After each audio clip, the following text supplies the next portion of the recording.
Hello दोस्तों, आप सभी का स्वागत है ज्ञान स्टोरी चैनल में। चैनल को सब्सक्राइब जरूर कर ले। उज्जैन का नाम सुनते ही सबसे पहले दिमाग में जो तस्वीर बनती है वो है महाकाल मंदिर की। आज उज्जैन को पूरी दुनिया में महाकाल की नगरी के रूप में जाना जाता है। उज्जैन का अपना इतिहास रहा है और ये काफी प्राचीन शहरों में एक है।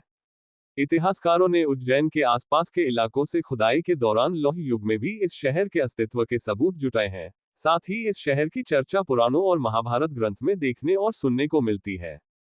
लेकिन आज बात इस पर होगी कि उज्जैन को ये नाम कब और कैसे मिला। महाकाल बाबा के शहर को आज हम उज्जैन के नाम से जानते हैं, लेकिन बहुत से लोग नहीं जानते कि इस शहर का नाम उज्जैन कैसे पड़ा। उज्जैन का नाम पहले उज्जयिनी था। विद्वानों के अनुसार उज्जयिनी का मतलब होता है विजेता। दूसरे शब्दों में इसे जनगरी के नाम से जाना गया। ऐसा कहा जाता है कि प्राचीन काल में भगवान ब्रह्मा से मिले वरदान के बाद त्रिपुर नाम का राक्षस देवताओं को परेशान करता था। त्रिपुर ने अपनी सारी हदें पार कर दी थी। तब सभी देवताओं ने मिलकर भगवान शिव से उन्हें त्रिपुर राक्षस से मुक्ति दिलाने के लिए प्रार्थना की। तब शिव जी ने देवताओं को चंडिका देवी की पूजा कर उन्हें मनाने के लिए कहा। देवताओं की इस खास पूजा से चंडिका देवी खुश हो गईं और उन्होंने भगवान शिव को महापाशुपता नाम का एक शस्त्र दे दिया। इसी शस्त्र की सहायता से भगवान शिव ने त्रिपुर नाम के राक्षस के 3 टुकड़े कर दिए। उस दौर में त्रिपुर राक्षस को हराने वाले को उजिन नाम दिया गया था, जिसका अर्थ था पराजित करना, और इसी उजिन शब्द से उज्जयिनी शब्द बना, जिसका अर्थ है विजेता, और जिस स्थान पर त्रिपुर राक्षस मारा गया था उसे उज्जयिनी नाम दिया गया। इस तरह उज्जैन को पहला नाम उज्जयिनी मिला था। समय गुजरने के साथ उज्जयिनी बन गया उज्जैन। उज्जैन के इतिहास की बात की जाए तो इसका अपना प्राचीन इतिहास है। इतिहासकारों ने इस शहर के अस्तित्व की पहचान करने के लिए इस शहर की खुदाई की। इस दौरान इतिहासकारों को इस शहर के लौह युग के दौरान होने के सबूत मिले थे। वहीं हिंदुओं के पवित्र ग्रंथ महाभारत में भी इस शहर के बारे बताया गया है। महाभारत के अनुसार भगवान कृष्ण अपने भाई बलराम के साथ गुरु सांदीपनि के पास पढ़ने के लिए आए थे। वहीं उज्जैन को भगवान कृष्ण की ससुराल के रूप में भी जाना जाता है। भगवान कृष्ण की शादी उज्जैन की राजकुमारी मित्रवृंदा के साथ हुई थी। उज्जैन प्रद्योत वंश के शासन के बाद मगध राजाओं के अधीन रहा। जैन धर्म के विद्वानों के अनुसार उज्जैन पर 386 बीसी राजा खादिरसार का राज पूरे मगध पर हुआ करता था। राजा ने मगध की राजधानी उज्जैन को बनाया गया था। राजा खादिरसार ने अपनी पत्नी चेलमा से प्रभावित होने पर जैन धर्म को अपना लिया और महावीर स्वामी के भक्त बन गए। इससे पहले राजा खादिरसार बौद्ध धर्म को मानते थे।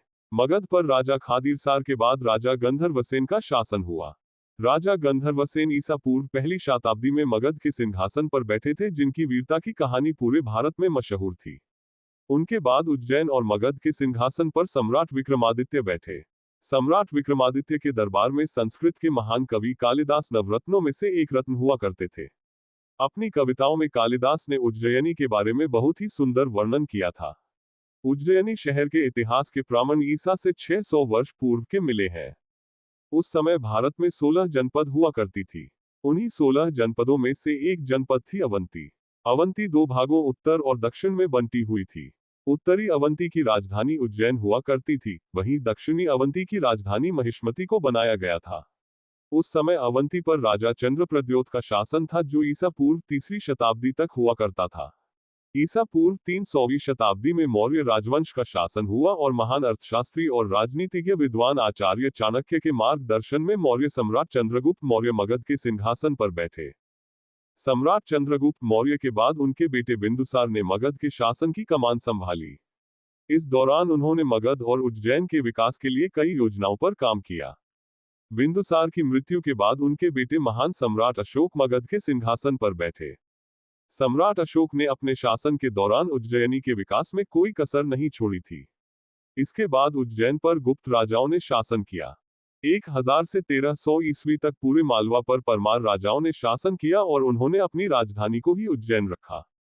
अपने शासन के दौरान परमार शासकों ने यहाँ के साहित्य, कला एवं संस्कृति को काफी प्रोत्साहन दिया था। दिल्ली की तख्त पर खिलजियों के हमले के चलते मालवा से भी परमार वंश का शासन खत्म हो गया।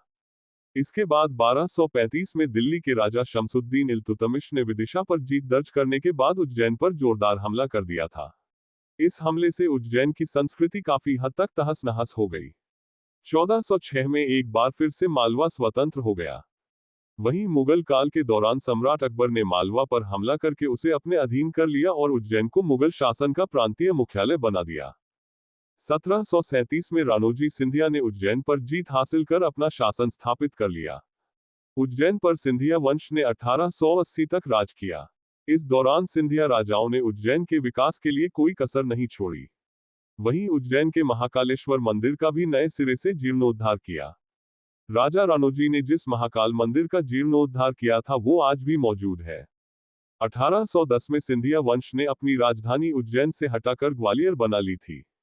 इसके बाद भी सिंधिया शासकों ने उज्जैन के सांस्कृतिक और धार्मिक विकास में कोई कमी नहीं छोड़ी।